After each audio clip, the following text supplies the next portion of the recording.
We turn now to I-Team 8, where police confirm they have arrested the driver in a crash last night that killed 3 people here in Indianapolis. It started as a chase involving Indiana State Police and ended with a crash that witnesses tell us sounded like a bomb exploding.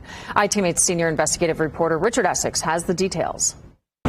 Indiana State Police say that they called off the pursuit 5 minutes before the crash, but the driver continued on like he was being chased.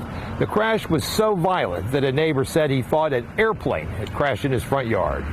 I honestly, my first thought, I thought a jet plane had exploded and landed in the yard. It was the impact was so loud. When Michael Danner came out of his house, he says there was a car in the front yard on fire with people inside.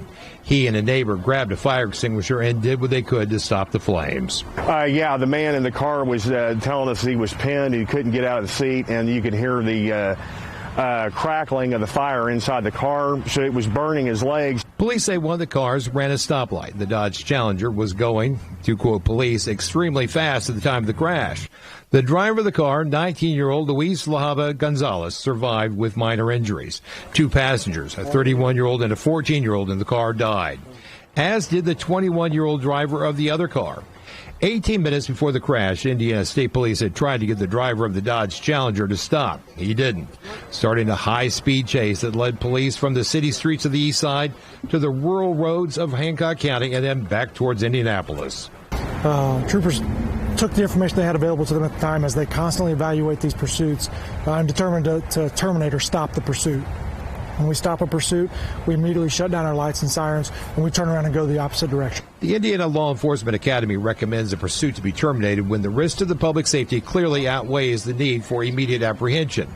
State troopers heard about the crash on the police radio 5 minutes after they called off the chase. It's devastating. It's heartbreaking. We recognize immediately the life-changing event that is occurring before our eyes. Danner says while waiting for the fire department and the police to arrive that he and a neighbor tried to help the people in both cars. He admitted to being somewhat in shock by what he heard from one of the first responders. It's going to take a while to get over that, the trauma of it. I can still hear the woman saying she didn't make it. The driver of the Dodge Challenger is facing a charge of resisting law enforcement, causing death.